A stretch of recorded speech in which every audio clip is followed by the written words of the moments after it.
Good morning. Welcome back to another episode of HardFoul Radio. This is the show that values time. I value mine. You should value yours. Let's get started. Excuse me. So, it is Tuesday, which means it's Team Tuesday, which means it is a chance to talk about my favorite team, the Denver Broncos. And listen, I could go over a bunch of things right now, including why, again, some of the stuff that I've already said. Why I believe Denver is one of the best teams in football is part of it is I don't even feel like Denver's played a fully complete best game yet. I don't think that Cowboys game was it, although it's probably the closest they've played. I think that Texans game was one of those, and no one has to believe me, and I don't care. But that was one of those games where after the injury to CJ Stroud, you just don't lose that game. And so 18-15, that's fine. I understand it's not the most overwhelmingly impressive score. They beat the Jets, wasn't overwhelmingly impressive. But 7-2 is 7-2. And the difference, I believe, between them and the Colts is what makes Denver great, I think, is super sustainable and doesn't have to do with their quarterback. Whereas the Colts, I do think Daniel Jones has to continue playing at a super high level for them to feel like they're a more believable playoff team.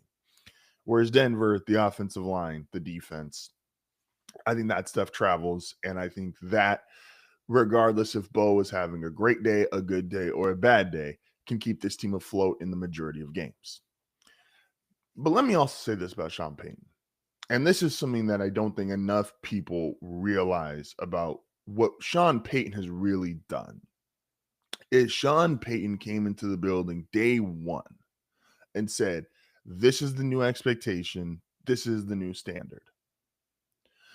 When you get hired for a job,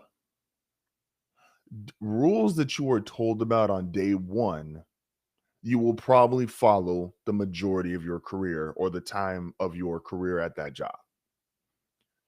Rules that you were told on day 100 or year two, likelihood is you'll consider them, you will have them, there'll be suggestions, but it'll truly be 50-50 on if you follow them or not. That's because when you're first hired, you're excited to be there. You want to be a part of this job. You want to be a part of this organization. You want to be a part of this team. So if they tell you on day one, hey, we have meetings every morning at 7 a.m., don't be late. Chances are you won't be late if you actually care or have any kind of work ethic. If they tell you on year two or year three of this job, and let's say you haven't gotten a raise in a year or two, and they say, hey guys, new protocol. We're going to start having meetings every day at 7 a.m. You're going to roll your eyes and go, all right, yeah, I'll be there. 7:10, 7:15, you know. But if you're told on day one, meeting at 7 a.m., you're going to be invested because you just got this job. You wanted it so badly. You're excited to be hired. And so that's why it's so tough for a lot of these coaches around the league. You can see who makes an imprint day one because those are the rules that continue to be followed versus if you start trying to change things year two, year three, year four, and there's a guy, a defensive lineman, a linebacker, an offensive lineman who hasn't gotten an extension or a raise in the last couple of years, people, once they are used to what they're making, and I'm not saying this is good or bad, but once they are used to what they're making, they believe, okay, if you want more out of me, pay me more. I have already proven my worth at this level. Even if they're underperforming, you might have a defensive lineman who's getting paid $7-8 million a year, and he's only produced, a tackle or two a game. He's underperforming, but he's already feels like he's worth that contract. So Sean coming in day one and saying, hey, Russell Wilson, that's, you got all this parking spot and this office and all these other things. We're not doing that. I don't care who you are, star quarterback or not. We're not doing that. That's gone. Day one, it's over. Hey, offensive line, this is the standard of what I need for an offensive lineman. You're not going to do it. You're going to get out of here. Coaches, this is the standard I need for this. Even Sean Payton, who has said multiple times, one of his favorite lines of press conferences, we're either going to fix it or find somebody that can. And he has not wavered on that since day one. There's been multiple coaches replaced. There's multiple players replaced. He's gotten in Bo Nick's face and yelled at him. He's gotten in Cortland Sutton's face and yelled at him. He's gotten in Garrett Ball's face and yelled at him. These are Bo, obviously the starting quarterback. Cortland, the longest tenured offensive player. Well, Cortland and Garrett Bowles, the two longest tenured offensive players. One on the line, one is a skill position. And he said, hey, look, guys, if you can't do it, he was struggling in linebacker last year. We're not going to do it. All right, we're going to bring in Dre Greenlaw. We're struggling in safety. We're going to bring in Brandon Jones. We're going to bring in Talanoa Hufanga. He is since day one. And that's why it's accepted. Because it's not like he changed in year 3 and said, hey, we're going to start kicking guys out. We're going to start doing this. Because then guys are kind of side at him and look and go, all right, look, man, I'm making $10 million a year. I already know I'm the man. I already know I'm great. You coming in here, you're trying to change a bunch of stuff. I ain't doing that. But day one, you want to be a part of the Denver Broncos, you want to be a part of the new winning culture, then yeah, the rules Sean instilled day one are still true to this day. And yes, like I said, this offensive line, first off, Denver does something, and this is where I think the biggest difference in them and Houston were, who I do think those are the two best defenses. I would love to include Cleveland. Unfortunately, Cleveland is so bad on offense that it's hard to include them. But what Denver does, and this is going to make them one of the hardest outs of anybody in the playoffs, is the best statistic the Denver Broncos have is the sack differential. To get to opposing quarterbacks in 9 games 40 times and to have only had your quarterback sacked 9 times, that's incredible. Because look at what Patrick Mahomes just went through. Look at Patrick Mahomes in Super Bowls when he's lost. It's pressure, pressure, pressure. And the Chiefs' offensive line, again, I wasn't sold on recrowning the Chiefs. We'll see where they are in power rankings later today. I wasn't sold on crowning the Chiefs after beating the Commanders without Jaden Daniels and beating the Raiders, who are just the Raiders. But that offensive line is still not fixed. It's better than it was, but it's still not fixed. Now we'll see Simmons coming back. He obviously had the personal issue. Want to be considerate to that. We'll see if it's better. But you saw the Bills pass rush, who has not been good this year, give the Chiefs hell. What do you think Denver's pass rush is going to do when they play in 2 weeks? Coming off a mini bye because Denver plays the Raiders on Thursday, and they're going to play the Chiefs the following week. So coming off of a mini bye, the best pass rush in football, which is why, again, sorry, lost my thought there. Why I think they're better than Houston. Houston and Denver both play really super technical defense, but Houston is very much line up our guys. Hopefully we can win. Vance is throwing out a lot more exotic blitzes, throwing out different schemes, and Denver doesn't get a lot of turnovers. If there was one quote unquote flaw of this defense and why I think it is held up is they don't get a lot of interceptions. Like Hufanga's dropped an interception the last 2 games. Riley has 1 interception on the season. Like they don't get, we picked off Dak twice, but there's not a lot of interceptions on this defense. This is, you got to try to get 70, 80 yards on us, and you can't do it. And the reason why it's 70, 80 yards versus what other teams are doing, which is having to defend 60 yards because of the new kickoff rule, is because they get so many sacks. Because they're getting so many sacks, that is, instead of going, okay, 60 yards to a field goal, it's like they go 20 yards, then go back 6 yards, and they go 10 yards, and go back 8 yards. Like 2 or 3, a sack or 2 a drive pushes teams out of field goal range. It kicks teams out of continuing to advance the ball. Like having the kind of pass rush that Denver has is the best way to play defense, even with Surtain out. And Surtain is amazing, the defensive player of the year, the best corner in football. And when he comes back, the defense is only better. But this defense isn't playing with one arm tied behind its back all year. Dre Greenlaw didn't start the season. John Franklin Myers didn't start the season. When they actually have everybody there and everybody's available, and again, as you're playing Chris Abrams-Drain and you're playing Jahdae Barron, these guys are going to get more reps, which will be better for them long term. And this pass rush is going to help conceal it. Franklin Myers, Benito, Cooper, Zach Allen. Like you have in between Zach Allen and Nick Benito, you have two first team all pro rushers. You have Jonathan Cooper, who I think is chance to be a pro bowler. You have John Franklin Myers, who's not gonna be a pro bowler, but is truly hectic. I'll be sad when I don't think they'll be able to resign him long term. But this team, this defense, the culture that Sean Payton has instilled, and here's the best thing, and everybody can take their shots now. What makes Sean, and this I just believe, Sean knows this team is going to be in the playoffs.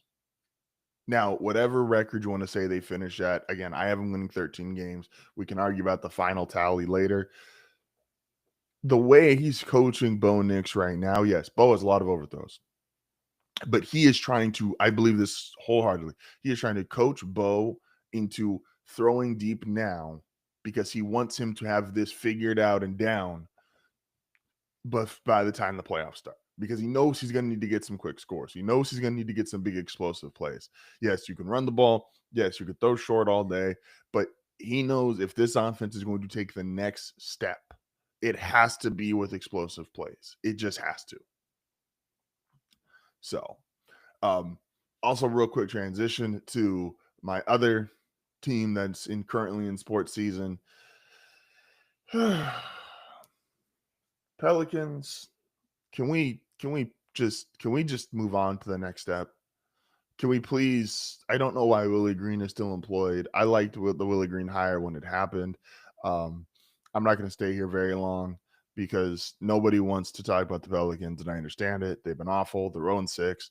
Like, just can we move on to the next phase? I don't think there's any reason Mike Malone should, or sorry, that Willie Green should have started the season. I think you should have fired him and brought in Michael Malone. Um, yeah, man, it's tough. And there's just like franchise malpractice going on now where you trade away your two protected picks, which were in the Indiana pick and then your own pick for Derek Queen, who's not even playing. And now those two picks currently, and this obviously can change, but would be the number one and number two overall draft picks in the NBA this upcoming year. It's weird. You signed Jordan Poole. He's playing some games, he's not playing others. Derek Queen, he's in the lineup, he's not in the lineup. Like it's all bad right now, man. I still believe in the talent that this team has between Zion, Trey Murphy, Queen, Poole, Jeremiah Fears. I like a lot. He's actually probably been the most impressive Pelican, even though he's just a rookie. Like, can we just move on to the next step of our lives, please? Asking for a friend. Oh man. Don't forget, if you're ever feeling sluggish, you feel that energy boost without the crash later, go use HardFoul 10 at W. Get you a drink, a shaker, get you a cup. I have the solo leveling right now. It's been fantastic. Gives you energy, no crash out, and as a lifelong coffee drinker, going from 4 to 5 cups of drinks of coffee a day down to 1 to 2, and also having my W in the morning, it has been a life changer. Again, no crash out, real solid energy. W, use HardFoul 10 at checkout. This is HardFoul Radio, back momentarily.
And we are back. This is HardFoul Radio. Appreciate everybody for tuning in today.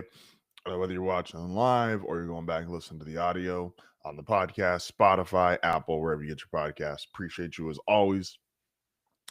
So I think for the first time in a while, so I think Jokic has been the best player in the NBA for the last several years, right? And what he's done, obviously his championship run, what he's done in the regular season, all the MVPs, he is an all-time great player. And sometimes what we do, and this is unfair, and I've done this, I'm guilty of this. When one guy we feel like is clearly number one, and I have felt like Jokic is clearly number one, we sometimes just diminish number two. Like when LeBron was number one for all those years, I feel like prior to Steph, we kind of diminished the number two in the league, whether that was Durant, whether that was, if you wanted to make an argument, Kawhi post that Spurs title, if go throughout. Like Steph, we obviously celebrated, but besides Steph, it always felt like the number two when LeBron was great was a little diminished. The number two, since Jokic has been in this space, is Giannis Antetokounmpo, who I've been a huge fan of for years, even before he became this guy, even before he won a title, even when they were building a wall and said he couldn't shoot. I thought Giannis was one of the 2 to 3 best players for the last 7-8 years. And now I might be willing, even with Jokic still playing at an all-time level, even with Wembanyama doing things we've never seen on a basketball court before as a 7'5" human being, Giannis might be the best player in the sport. It's insane what Giannis is doing currently. Like, it's just insane. I don't know another way to put it. It just feels insane. Like, Giannis right now is playing at a level that I'm not sure I have ever seen him play at. I had to fix the mic there real quick. I'm not sure if I've ever seen Giannis play at this level. And what feels even more impressive about the way he's performing right now is, man, what can't he do? Like, he could score at will. He's the best defender on an NBA court. Him and Wemby are the best defenders on an NBA court. He's just averaging, if you were a over-under props better, one of the big ones is points, rebounds, assists, right? Mind you, Giannis consistently is in the high 40s to 50. He's hit his over-under on points, rebound, assists. He's hit his over every single game. For a guy who has him and Jokic, Wemby's probably also gotten up there too now, but him and Jokic consistently have the highest point, rebound, assist overs. And Giannis has hit his overs in every single game. And last night, he hits a mid-range walk-off against the Indiana Pacers. What can't Giannis Antetokounmpo do? And what's cool about it, too, is when I say that, the obvious question is, well, he's not a great shooter. Does it matter? When you are so overwhelmingly dominant at something, like getting to the paint like Giannis is, does it matter if you're not a great shooter? Serious question. Because we never used that against Shaq.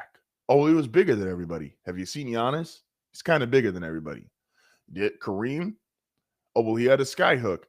Okay. You know what's unstoppable? Giannis 2 steps. And because it's just the current day NBA, and the reality is they're not going to call certain travels or certain offensive penalties, which, yes, annoys me with SGA 1,000% because he can flop his way, which if they're going to let SGA flop, they're going to let Giannis travel. And if you let Giannis travel, guess what? He's the best player in the world by a wide margin. Giannis is just incredible. No other way to put it. He's just incredible. So Giannis, what he's doing in Milwaukee this year, and Milwaukee, who is on top of a lot of people's power rankings or high in a lot of people's power rankings, ain't even that good, I think, still as a team. They got Miles Turner, and that helped. So their front court is better. But I don't think this is a true, if you took Giannis off this team, I think the gravity that he holds, it's the difference in this team being potentially fighting to go to the finals, which they have no business. I'm aware. I made that mistake last year. I'm not going to make that mistake again this year. I think I might. I'll be honest with you. I might. I think that highly of Giannis.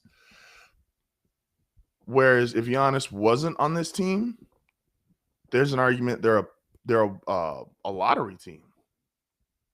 Like, why would you be convinced that this team isn't a lottery team without Giannis on the team? Oh, we just took our mic all the way off. That's what we're supposed to do. Great. Sorry, a little bit of a quick malfunction. Give me 1 second.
All right, sorry there. I had a little bit of a mic issue. Apologize about that.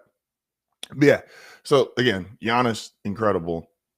Arguably right now playing the best of anyone in the league. If I had an MVP vote, he would be my MVP starting today. He is one of the best basketball players of all time, and he is playing like the best basketball player currently in the league. Moving on to why would he say that? And I feel like even though I should stay away from this guy, I think he's kind of the perfect why would he say that in regards to Team Tuesdays, because Nick Wright is one of the current faces of sports media, for better or for worse, and generally it's for worse. And there's a bunch of things you could go every single week, but I do want to, I want to ask other fans how they feel about this. And that is the idea that Nick Wright wants to make NFL discourse the same as NBA discourse, at least when it pertains to his team. So Nick Wright, who's obviously a Chiefs fan, and that's fine. You're allowed to be a fan of whoever you want. I don't begrudge that. I don't even begrudge him being clearly, obviously, a hater / disliking the other teams of the division, because I do the same thing. I don't like the other teams in the AFC West, and I don't hide it. I do wish he was a little more honest in regards to, oh, yeah, I don't like these other three teams. And so my opinions in some of my takes, are swayed by that. But I think what's worse is when it comes to regular season NFL games, the one thing we don't want to do is turn them into NBA regular season games. We don't want it to be, oh, that was a big win. Oh, but it's one of 82. And can you do it in the playoffs? Because that has turned the NBA into, as far as being consumed media wise, a really lackluster product. When we just diminished a 50-point game in the middle of the regular season against another top tier player, and that being a big moment, and that being something we celebrated. I talked about this a bunch, where we have celebrated Steph versus OKC in the regular season. That's one of Steph's biggest moments, one of his biggest shots that just pull up a little bit past half court, boom. When Kobe and LeBron used to go for 50 plus in the Garden, those are big moments. Melo versus LeBron, those are big moments. Those were celebrated. The Bills winning, and I get it, the Bills are a little bit of a, it's unfortunate, but a little bit of a, oh, okay, we want to see you do it in the playoffs because we've seen you beat the Chiefs almost every single regular season and then falter in the playoffs. But that shouldn't take away from, there's a reason why 30 million people watched that game. It was a big game. Let's not turn it into, oh, Bills beat the Chiefs, who cares? Okay, move on. Because we all just know when it comes time for the playoffs, it's just Patrick Mahomes.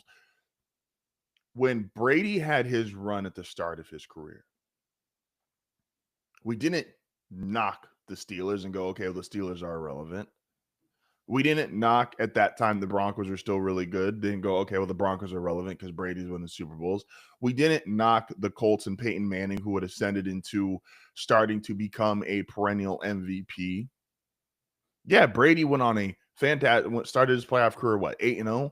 First two Super Bowls? But then even after that, then, and this is the next era of Mahomes that just we don't want to acknowledge, and Nick especially doesn't want to acknowledge, which again, I get. If my favorite team was winning every Super Bowl, I probably wouldn't want to acknowledge it either. But the reality is, at some point, because this is how sports work, when there's a salary cap and when there's competitive balance and guys get older, at some point the Chiefs just don't win every Super Bowl. But having the mentality that they will win every single Super Bowl, the fact that they will just win every single big game, and you diminish the regular season, that takes away from what makes football amazing. Football is urgency because we've only got 17 of them. And the Chiefs need some urgency. They would be out of the playoffs if the playoffs started today, which I heard yesterday him say, I don't care about that stuff. Then you shouldn't be allowed to use it in your analysis. Because I watch a lot of First Things First. Again, I watch a lot of First Things First. I watch Colin Coward. I watch a lot of First Take. I watch a lot of ESPN, Get Up ESPN. I don't watch Get Up Barstool. I refuse. But I watch a lot, and I mean a lot, of sports media. I check in on Bill Simmons. I check in, on Rich Eisen. Like, I watch a lot of this stuff. Again, I watch all this stuff so that you guys don't have to, because there's a lot of bullshit out there and there's a lot of really wild things said on a day-to-day basis. But all of the analysis he uses for everybody else that he just says does not matter and does not partake to the Chiefs, especially if I want to get a bit off, a gimmick off, or I just want to get on the camera and just bold-faced lie to everybody because I need to take credit for what the Kansas City Chiefs are doing because that is my claim to fame, and I'm going to go down with this burning ship. Don't turn NFL regular season games into NBA regular season games. We care about NFL regular season games. We care about Mahomes Allen every year. We care about Lamar Mahomes. Like, these are big games. These are exciting games. We cared about Lions Chiefs. We care about Lions Packers. Like, these are big games. Don't just turn it into, oh, well, it doesn't matter unless you do it in the playoffs. Because Mahomes, to his credit, his playoff resume is out of here, and it's so far better than everybody else actively playing. But that's one guy. And again, we didn't just go, oh, Brady's record is so out of here, everybody else doesn't matter. When Ben got a ring, that mattered. Brady still had 3. There wasn't a competition between Brady and Ben Roethlisberger as far as who had the better playoff resume. It was Brady had 3. Oh, Ben's got 1. Oh, look, the Steelers are really good. Oh, the Steelers are great. They just won the championship. Then Peyton got 1. And it wasn't oh, well, Peyton's only got 1 versus Brady's got 3, and Peyton's got all these low light in the playoffs. Don't let him do this to people that are listening. And I think most people understand and have maybe this is unfair. I just don't think many people listen to Nick Wright and think he is accurate or logical. I think they just think he's funny. And I think that they think that his show, which is very, very well done. I've spoke very highly of First Things First. Even though I spoke yesterday about, I do think they are very uninclusive of a lot of other fan bases. But I don't think people are listening to Nick Wright for good actual analysis. I think they just listen to him because either A, they want to see the Chiefs lose and him be miserable, which is why First Things First highest ever episode was the Super Bowl they got blown out against Tampa. Or they just listen to because, again, they think the show is well done and funny, which is what I do. The show is very well done and very funny. But don't let Nick Wright try to turn the NFL season into the NBA season as far as media coverage. Regular season games still matter. They're still important. We still 30 plus million of us get up and go watch it. It's the reality. Monday Night Football last night, the Cowboys played. Cowboys might be done, man. I'm going to get this later in the show. I got to double check it, or maybe even tomorrow. I should have it later in the show. And that is the record of teams post playing the Broncos. Because I've been noticing the Eagles played the Broncos. They lose that game, and then they lose to the Giants right after. Then you've got the Giants. They lose to the Broncos, and then they lose their next game. And now the Cowboys lose to the Broncos, and they lost last night to the Cardinals. So if you remember, San Francisco used to have this where those 3 to 4 years when they were going to Super Bowls, teams after playing the 49ers had a horrible record because they just beat them up. Even off the top of my head, I know the Titans lost their next week. I'm pretty sure the Chargers lost their next week. Yeah, they went 3-0, 3-1. So yeah, so teams after playing the Denver Broncos have a horrible record. And that does mean something. Denver is physical. They beat you up.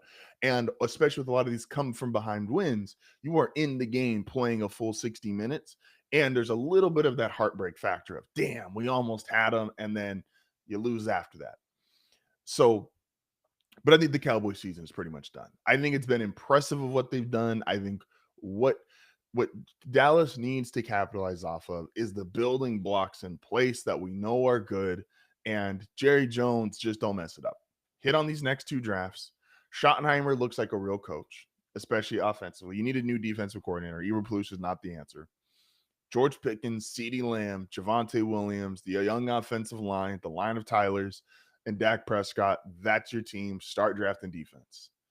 Trayvon Diggs, if he ever comes back, I don't know what's going on. He has a concussion at home that we're not allowed to find out about. Whatever he's doing, like if he comes back on the team next year, fine. If he's not there, honestly, whatever.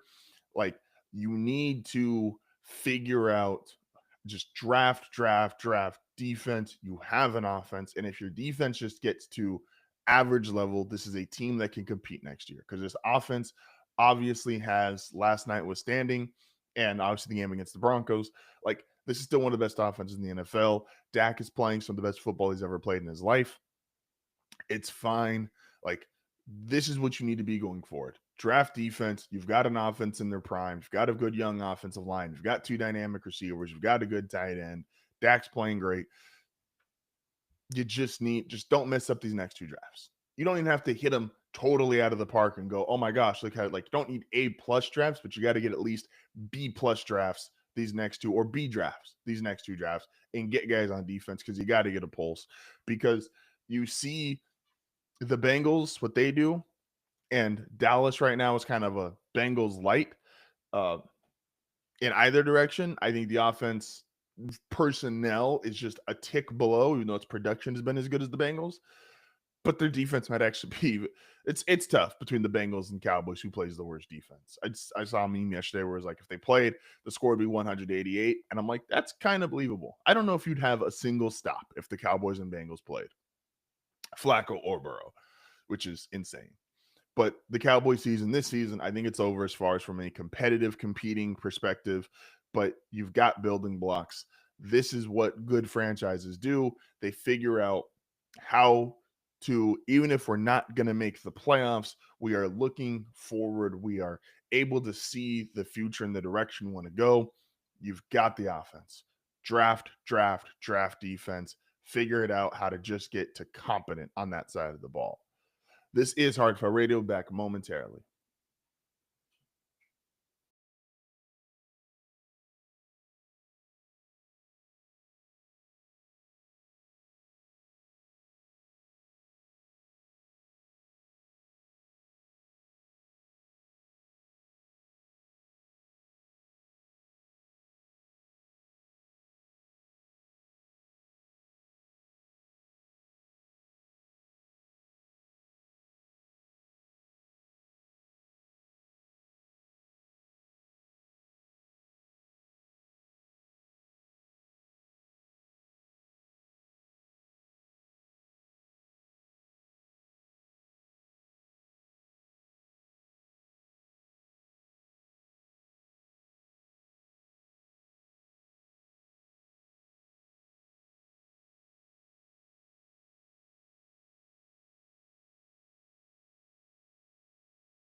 And we are back. I just went and did my own little research.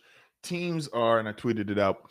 Teams are 1-7 post playing the Broncos. Obviously, the Houston Texans, they played 9 games. Texans withstanding. We'll see what they do next week. But physically, you get beat up. Great defense. The offensive line pushing around all day. A lot of the comeback wins, the fourth quarter, a little bit of that heartbreak factor. 1-7 post playing the Denver Broncos. Means something, man. It means something.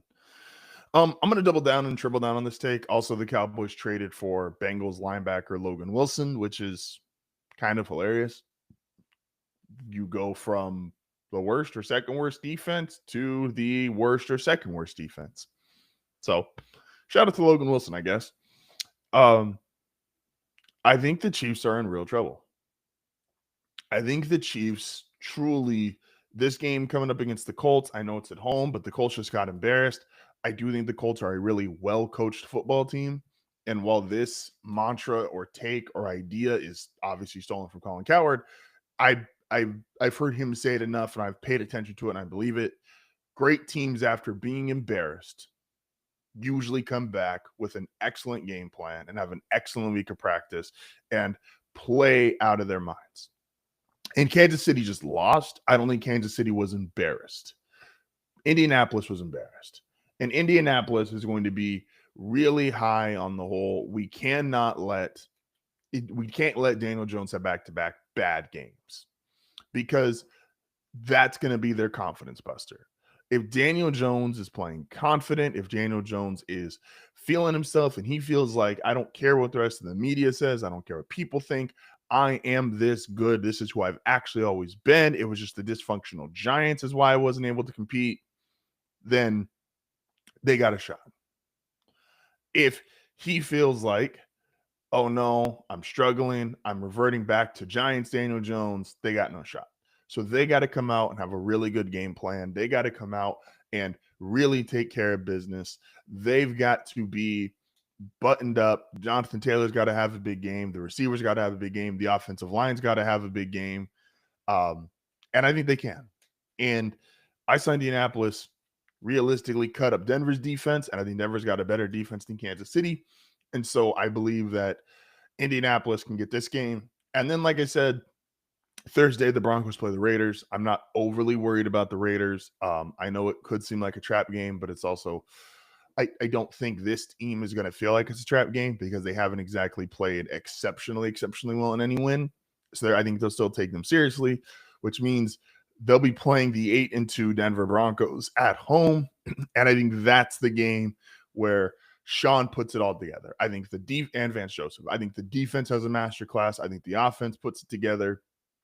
I truly just believe the Chiefs will be 5-5 entering that game, and they have a chance to put the Chiefs at 5-6, which, if you were ever going to try to knock out the Chiefs, yes, despite what I said earlier, they are terrifying in the playoffs because Mahomes in the playoffs, you cannot discredit any kind of way. I get that. So what better way to then feel like you have a chance against the Chiefs than to knock them out of the playoffs entirely? If Denver goes to 9-2 and beats the Chiefs and puts them at 5-6, that is a potential knockout punch. That is a potential knockout punch. So Colts, Broncos, back-to-back weeks. I know it's going to be tough. I'm not saying these are easy games, but I truly believe the Chiefs are about to go on a 3-game losing streak. I tweeted this out before last Sunday, before they played the Bills. They had Bills, Colts, Broncos, 2 of the 3 on the road. I think they absolutely could lose all 3, and I think they're going to lose all 3. I think the Colts rebound. Daniel Jones does not turn the ball over 3 times. The offense turned over 5 times as a whole. No, Daniel Jones didn't get 5. Was all 5 on him? Man. Bad game for Daniel Jones. I think he rebounds. I think the Colts, Shane Steichen, go into Kansas City, get a signature win to also keep up with the Denver Broncos, who by that point will also be 8-2 and will be temporarily first place in the entire NFL. Man, what a great season. Oh, what a great season. I love hearing that. Oh, man. Hey, this is HardFoul Radio, top of the hour. Get good, get it, get great, get out.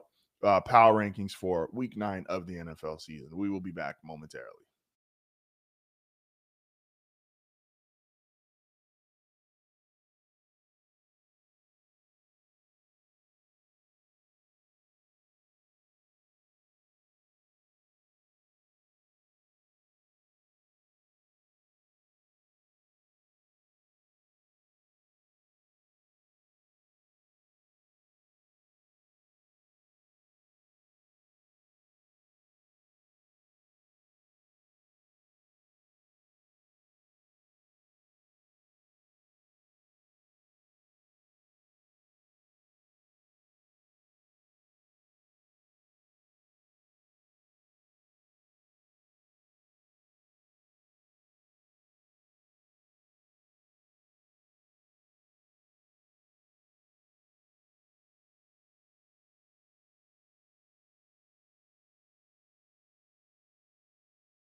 And it is hour 2 of HardFoul Radio. Appreciate everybody for tuning in. Thank you so much. Appreciate y'all. However you are listening, whether it is live or if you're listening on the podcast. Excuse me. So we're about to get into power rankings here. Um, I'm not going to have, despite my criticism of Kansas City, I'm not going to have them as low as probably people would want. Um, the reality is a little bit of a superstition. Even if I think they're going to lose 3 straight games, it does not mean that I'm ready to, until they lose them. I don't think it's fair to push them down until they lose those games because they do deserve, if anything, they deserve the probably longest or most benefit of the doubt of any team in the NFL. This 3-time defending AFC championship. This is the current dynasty in the NFL. We get all that. We understand all that. Um, it is what it is. I don't like them. Obviously, I'm not shy about that opinion. I've said it several times that I don't like them. The yeah. So, but does not mean that I won't be at least semi fair in my depiction or my ranking of them. So, let's get into it. So, we always go and look back at where we were last week, which is these are the teams where I had them. This is where our get lost was. This is where our get out was. These teams I thought were excellent. I always try to go back and look at where we were looking last week in the NFL. And with that being said, time to move on, man. So we start with the get lost. These are just the worst teams in the NFL. Not much surprises here. The Browns, they were on a bye week. So they don't look that bad this week. They're on a bye. The Dolphins, honestly, I'm a week ago, they looked like they didn't give up. They beat the Falcons, but the Falcons are such a weird team. I don't know what to really make of that. Then they played the Ravens, and just then it looked like they gave up. It just was not good. Was not good. Was not good.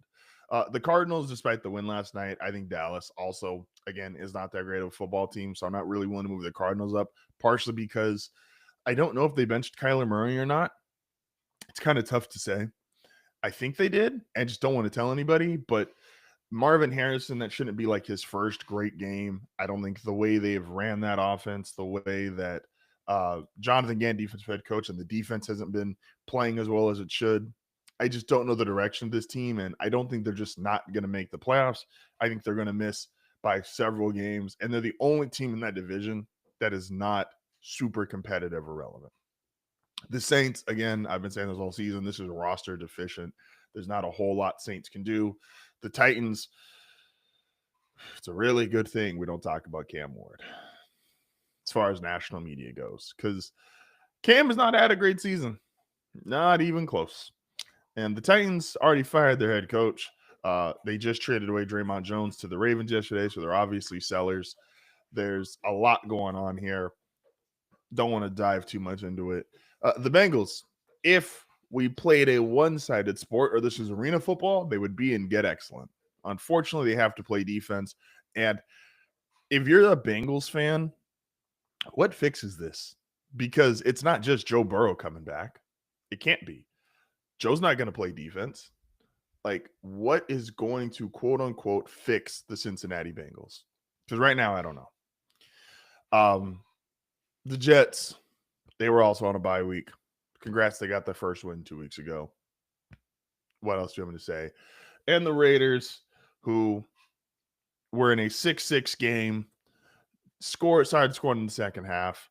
I think that was a heartbreaker I think the Raiders, the way they potentially saved their season was winning that game against Jacksonville and then trying to upset the Broncos on Thursday. I think that game was a true heartbreaker. I think they get blown out on Thursday, or I won't say blowout. I'll say I'm not sure if ever could blow people out right now. They will get dominated on Thursday by the Broncos, and this is a hey, let's start looking towards the offseason kind of team. In Get Out, these are teams that are not terrible, but are not playoff teams. The Falcons, who just on any given day. They can look excellent. They have obviously some exceptional high-end personnel. Drake London, Bijan Robinson. I like Michael Penix. Uh, they've got a good offensive line, just way, way too inconsistent. Sometimes they got a good pass defense. Sometimes they don't. There's just nothing about this team feel like this is the most inconsistent team week in, week out, and I don't understand it. And it's just all frustrating and annoying. Then you've got the Carolina Panthers, who aren't going to be a playoff team, probably the best team in this tier, if we're being honest. They're 5-4. They just beat Green Bay. They've got a couple good wins. Yes, they've got the horrible loss. Buffalo, they got blown out 40-9. They are not in that weight class yet, obviously, but this is actually a good team. They run the ball. Canales, I like at head coach. I'm still not sure if Bryce is the guy. I would, if I'm them, it's starting to feel like a team that if, I know they already had Sam Darnold and Baker Mayfield, but if they had one of those second opportunity quarterbacks, it almost feels like, oh, they would be really good. The Jaguars, I don't care if they're in the playoffs right now. This is the team that this is why I can't say the Chiefs won't make the playoffs. Between the Jaguars and then the Chargers injuries, this is probably why the Chiefs make the playoffs this year. It's unfortunate, but it is what it is. The Giants, it was a really fun story, but Jackson Dart is back to playing just like a regular rookie quarterback. That loss to the Broncos kind of feels like it broke them. 0-2 since then. Not playing nearly as well. Obviously, that's a huge game to lose, a really tough way to lose.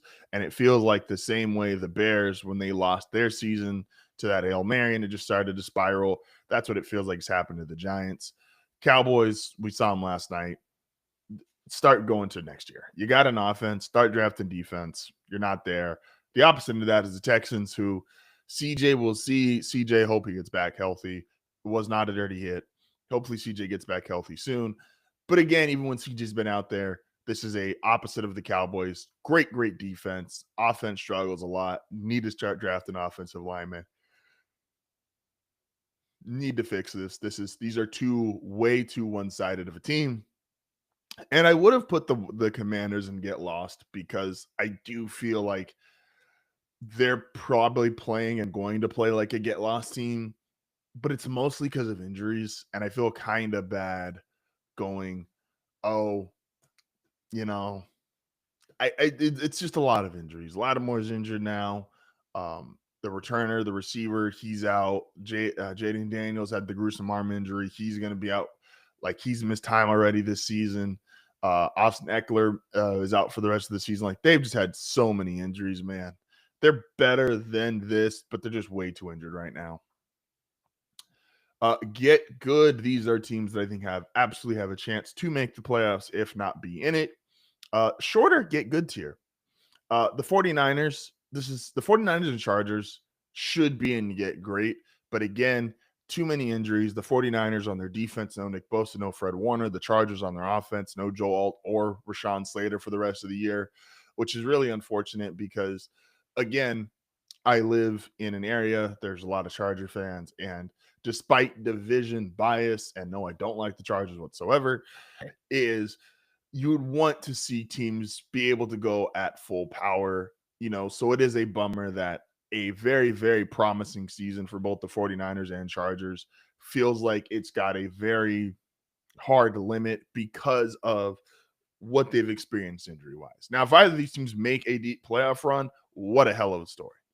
And these would be probably my two. Kyle Shanahan gets my vote for Coach of the Year as things currently stand because he doesn't have his starting quarterback. Jim Harbaugh should also be in there. Jim Harbaugh should be in the top 2 to 3. If right now I would go Shanahan 1, Sean Payton 2, Jim Harbaugh 3. But Harbaugh, if you said Harbaugh was 2, or even if you said Harbaugh was 1, I wouldn't argue that hard with you. He's done a great job despite all the injuries. The Steelers, again, my stance on the Steelers hasn't changed. It is my stance on the Steelers haven't changed. They're just, in my opinion, still a good team.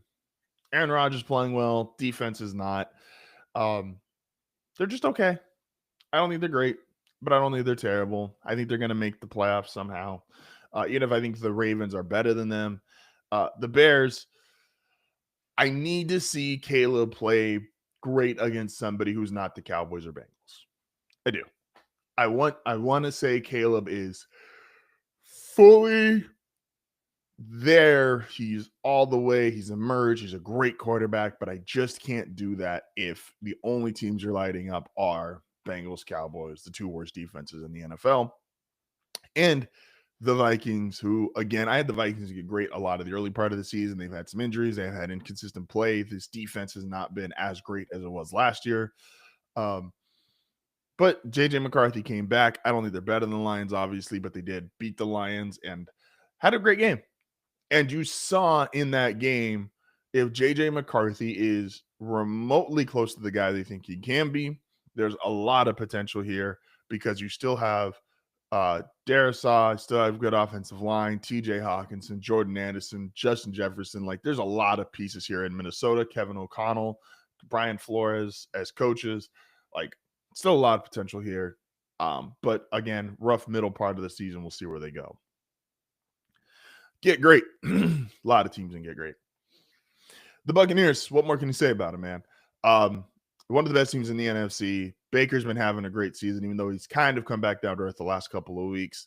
But a great chance still to get the 1 seed because they have a really easy back end of their schedule. Now they are dealing with a bunch of cluster injuries. Todd Bowles also deserves some Coach of the Year votes, by the way. I know a lot of the credit we've given to Baker Mayfield and his MVP campaign, but Todd Bowles definitely deserves some Coach of the Year votes. Mike Vrabel, another guy who, if you wanted to say, is in the Coach of the Year conversation, I'm not mad at it. Has the Patriots at 7-2. Now, I said this earlier. I said this yesterday. I do want to see them playing better teams.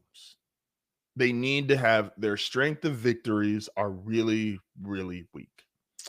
They need to play better teams. And I want to see how they perform against better teams. But it's the Patriots. Drake May's been playing excellent. But again, I want to see what they play against better competition. Look, man, I'm going to be one of the last people to quit the Ravens. And I understand that. But this team with Lamar coming back, I think they are going to rail off 5-6 wins in a row. I think they're going to catch the Steelers. I don't know why I'm supposed to give up on this team. I think the defense is slowly but surely getting better. I think Lamar, the impact he makes on that team is obvious. Derrick Henry getting himself into form. I just believe in my heart of hearts they're going to be there. The Colts. This is a great team, man. I don't think they're excellent, but they're a great team. Again, I have Daniel Jones issues. A game like last week is why I have Daniel Jones issues. If they beat the Chiefs, I'll make my disclaimer. If they beat the Chiefs, which I do believe they will do, they will move to get excellent. But I need to see it. I do. I need to see it. Seattle, that was incredible. And now Washington was falling apart. And so I don't want to take away Seattle's best win, but Washington was falling apart and continued to fall apart during that game. So as dominant as Seattle looked, I can't quite put them on the excellent tier yet, but they are so close. They're probably the closest, in my opinion, of any team on this tier. Green Bay are second closest to the Lions, but I'll explain them in a second. Green Bay, man. I called Green Bay the best team in the NFL 2 weeks ago.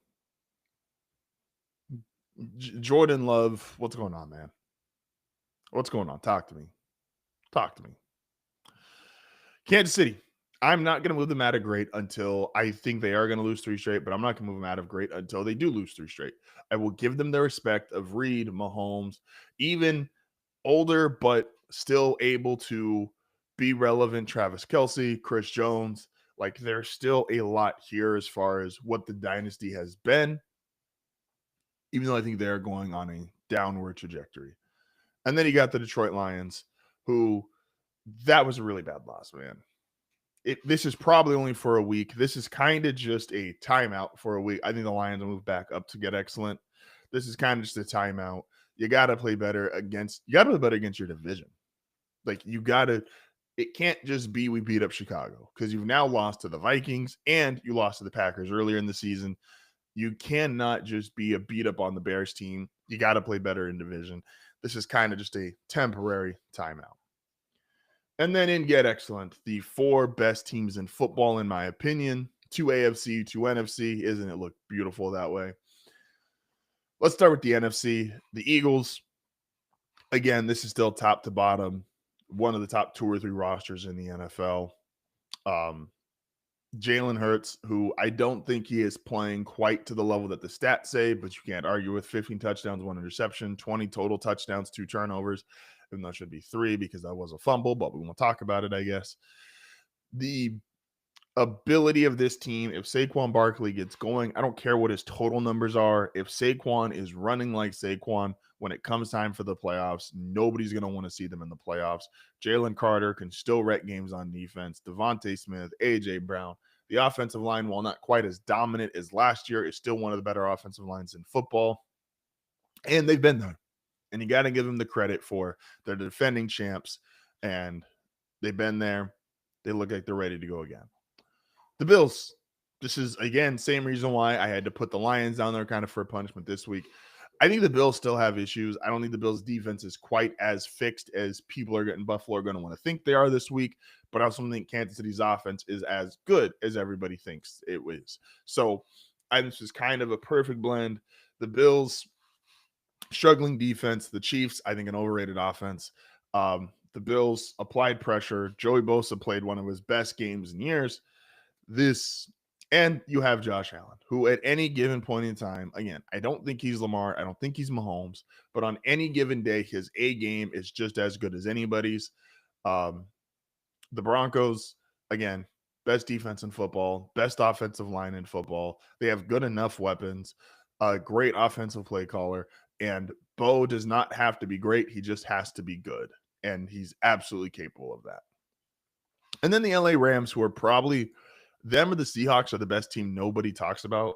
Have you looked at Matthew Stafford's numbers this year? 21 touchdowns, 2 interceptions, secretly playing like the MVP. I don't think he'll get votes because I think Allen and Mahomes are, as far as Vegas is concerned, is taking a lot of the we just know they're the best players votes. Lamar's been hurt too much. He's not going to get it, even though if they make a run, just saying. And then Baker has gotten a lot of the storyline narrative for MVP, but Stafford statistically is having the most MVP season for a quarterback. So the Rams, Broncos, Bills, Eagles, to me, four best teams in football. There and get excellent. Bucks, Patriots, Ravens, Colts, Seahawks, Packers, Chiefs, Lions get great. Niners, Chargers, Steelers, Bears, Vikings for good. Panthers, Falcons, Jaguars, Giants, Cowboys, Texans, Commanders get out. And bringing in the rear, the Raiders, Jets, Bengals, Titans, Saints, Cardinals, Dolphins, and Browns and get lost. This is HardFoul Radio. We'll be back momentarily.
And we are back. It is HardFoul Radio on a Tuesday. Again, we just did our power rankings for the week. Um, I think I'm pretty fair when I do power rankings. I think that's, I think I'm pretty fair. Teams that are good, we know. Teams that are bad, we know. Um, Shout out to the Eagles, man. I think every team wished they had. When I'm gonna talk about Eagles and then the Broncos. I think the two teams again, I had to both think get excellent and the way they're approaching the trade deadline. The Eagles are approaching the trade deadline in the way I think you should if you have um if you have a clearly designed top heavy roster. The Eagles, we know who the great players are. We know Jalen Carter, we know Cooper DeJean, we know Zach Bond. Excuse me, we know the offensive line, we know Devontae Smith, we know AJ Brown, Saquon. We know who the great players are. But they still have some holes, right? They have a hole at edge, they go and trade for Jalen Phillips. They have an issue in the secondary, they go and trade for Jair Alexander. And what they've continued to do, and this is why Philly and is, one of the best general managers in the world, if not Howie Roseman, you could argue is the best GM in football, is he's like, hey, this is the roster I have. This is our plan. And the holes that I don't fill to start the regular season, I just need to wait until some teams start falling off. And then I can plug those holes before the regular season is over. And so he's like, hey, I'm going to go get an edge rusher. I'm going to go get a corner because I know those are potentially positions we're going to be weak at because we let go of an edge rusher over the offseason. We let go of a corner. Darius Slay is no longer with the team. And that is really, really smart general manager. That is really, really smart team direction. That is somebody who knows, hey, this is who we are. I'm okay with who we are. I'm honest about who we are. And I know when and where to kind of poke, prod, and make the changes that I need to make. And then there's the Broncos, who fans keep saying, trade for a tight end, trade for a receiver. And I don't understand it for the life of me. And I think the Broncos, thankfully, George Paton is not going to make a move because the Broncos know who they are, which is they are a team that has invested heavily in their offensive and defensive line. So they went young at receiver, Troy Franklin, Pat Bryant, who, why would you bring in another receiver? Now, if you could get, and this is the part that I think stinks, if you could get Brian Thomas without totally mortgaging picks, I would say yes, you go get Brian Thomas. I would agree with that. Besides him, exactly, and mortgaging a bunch of picks, Troy Franklin getting reps, playing better. Marvin Mims needs reps, playing better. Pat Bryant needs reps, he's playing better. Evan Ingram at tight end, you literally brought him in to do this. I think it would be a really bad message to the locker room to trade for a guy and go, okay, someone's clearly getting their playing time diminished, when I think this group has confidence in each other. And that's one of the best things they have is, like, say what you want about Bo, they all have confidence in Bo. And I think that's important for somebody like Bo Nix, who is not quite the pure talent that is Caleb, Jaden, or Drake May. I think Bo has confidence in Pat and Cortland and all these other guys. And that's important. So when you're going through and looking at these teams, and you're looking at the Broncos and it's like, okay, what do we need? Another defender? I don't think so. Because they've also positioned themselves up very well when it comes to what they're going to do with their future salary cap. Now, a bunch of money comes off the books because of Russell Wilson, but a bunch of money is also going to come on the books because Zach Allen just got an extension, PS2 got an extension, Benito. And while all those deals realistically have been fantastic because they're all underpaid for what their production is, like PS2 is no longer even, I think he's the fifth highest paid corner on the NFL. Nick Benito is not a top 5 paid pass rusher. Jonathan Cooper has a really good team-friendly deal, 4 for 60. So they got a bunch of team-friendly deals and a really good roster, but they also know, okay, we're probably not going to extend Riley Moss. So we draft Jahdae Barron in the first round. We're probably not going to go out and pay for a big-time receiver. So we get Franklin, we develop him. We get Pat Bryant, we develop him. We're probably not going to go pay for a big-time tight end. So we get Evan Ingram, and realistically, you're probably going to have to do another Evan Ingram type deal next year for tight end. Like, you can't, because in another 2 years, if you're going to commit to Bo Nix long-term, you are going to have to pay him. And so the where the team currently is, I think both these general managers have a really good grasp and a really good understanding. And they're going to make the correct moves, even if the correct move is don't make any move right now. So I really like where both those teams are sitting. Um, I'm not talking a ton about Thursday night football this week. When we'll get to Thursday, we'll kind of discuss it / Friday morning. Well, we'll discuss it a bit.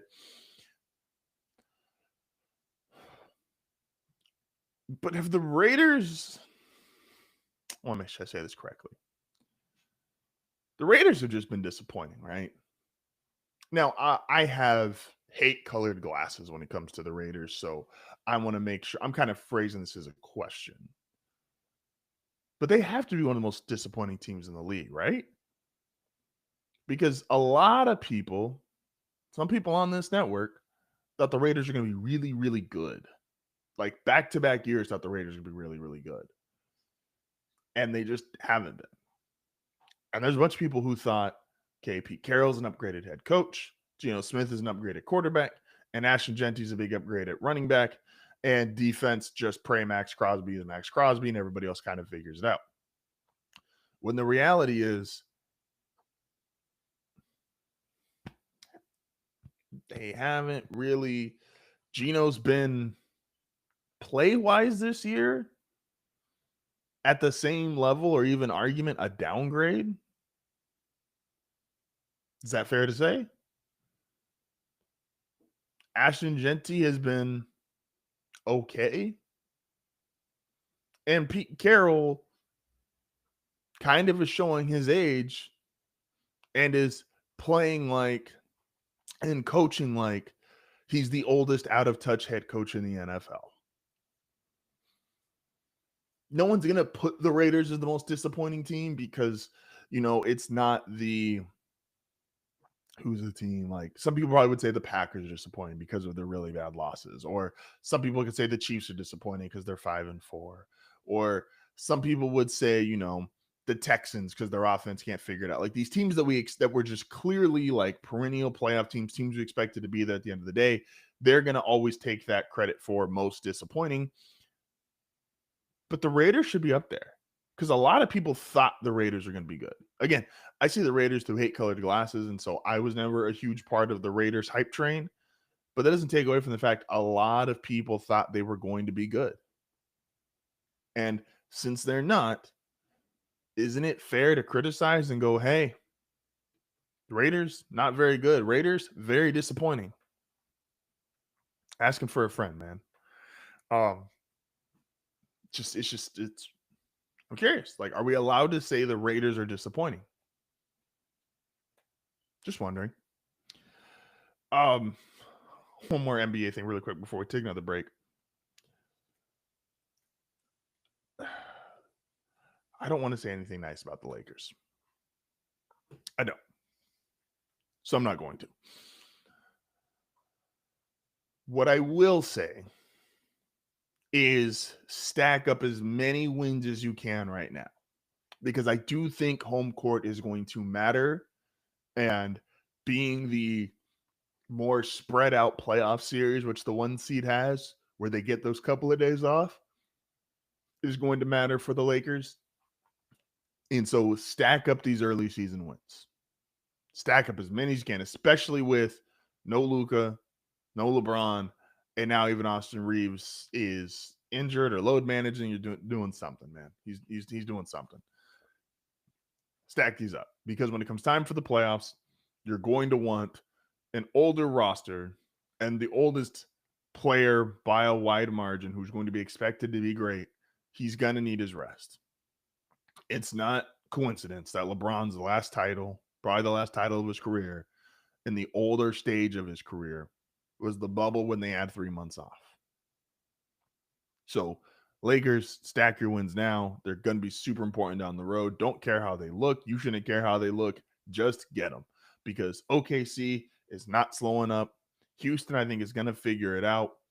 The Grizzlies are a shit show right now with John Morant, which we'll get to that later in the week. So Lakers, stack your wins now. It does not matter how they look. This is not a celebrity their beauty pageant. Get your wins. This is Hard for Radio, back momentarily.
And we are back here to start to close out the show.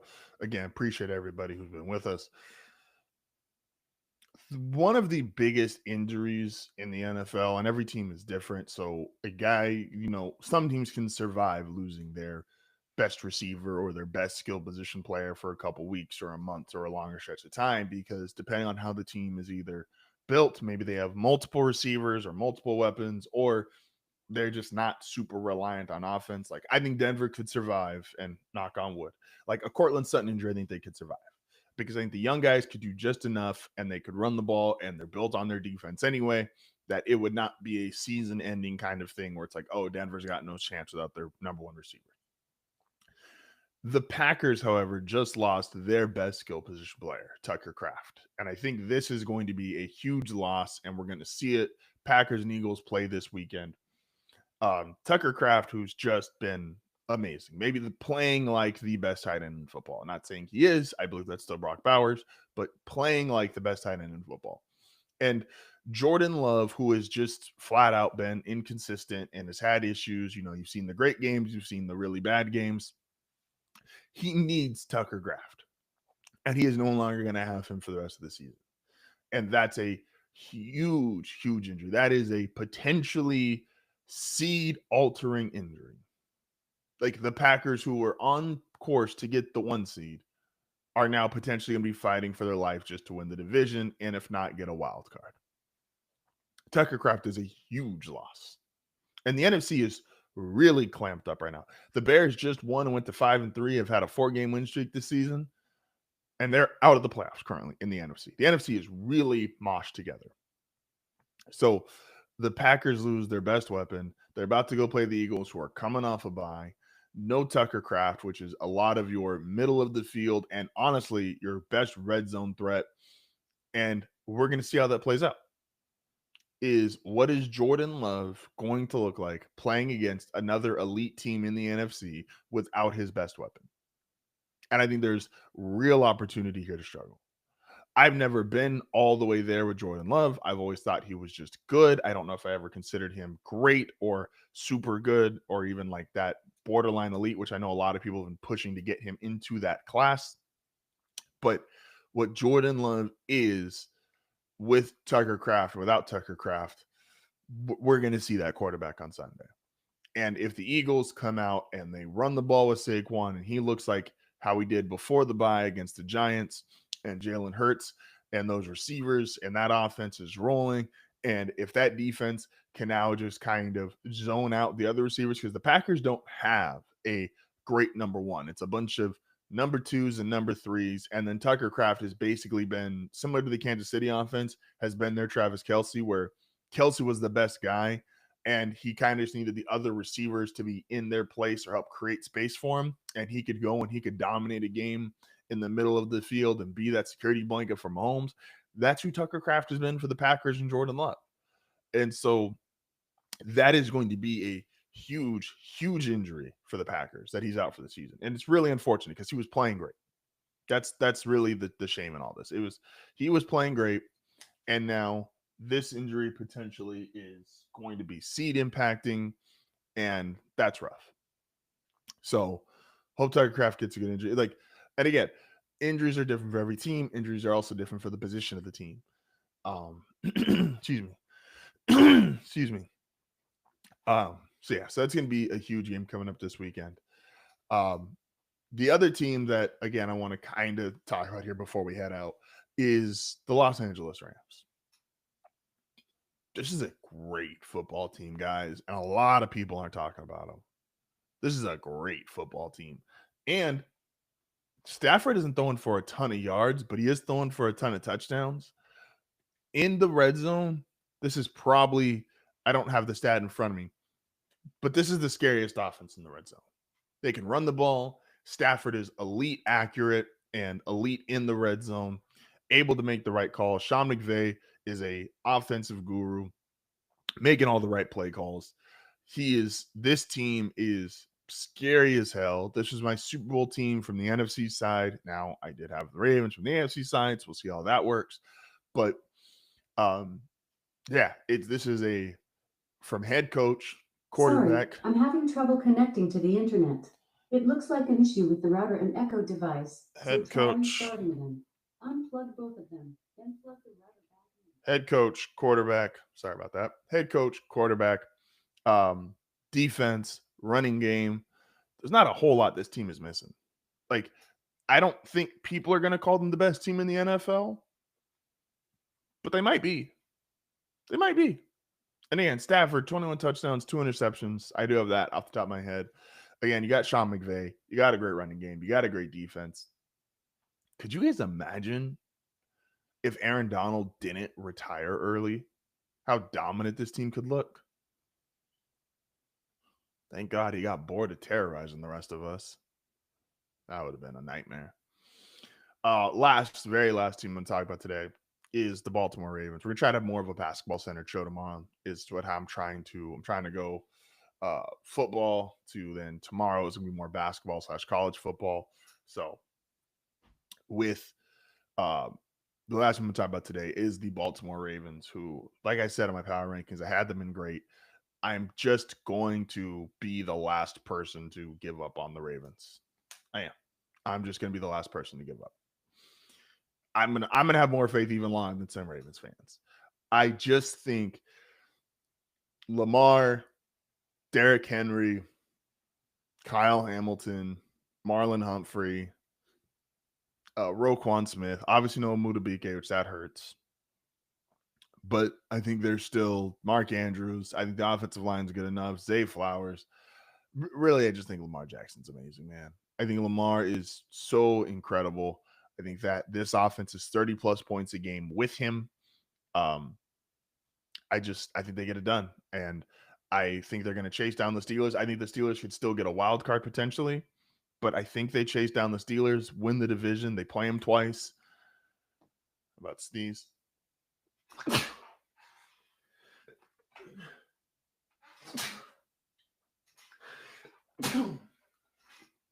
Bless me. So yeah, I think they're going to chase them down. Like I said, I think Lamar has a chance to win MVP off narrative alone. If this team was 1-5 and then he comes back and leads them to the playoffs or a division title, that's an MVP storyline. That is an MVP storyline. No matter how you want to break it down. It's incredible.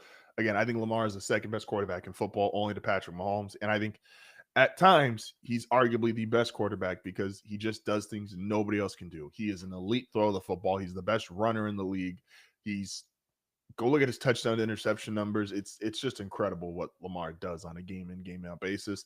And like I said, I will just be one of the last people to give up on the Baltimore Ravens. I will probably even like them or endorse them even longer than some of their own fan base. I think I think this team, they're catching the Steelers, man. They're going to do it. With that being said, appreciate everybody as always for tuning in. We are closing out a couple minutes early here, but it has been a wonderful Tuesday episode of HardFoul Radio. Team Tuesday, as always, talking Broncos. Love to do it. Did our power rankings. Tomorrow, Will is joining us, as well as we are going to do our top 10 NBA players for this season. And then on Thursday, Dre is joining us again. So a lot to look forward to this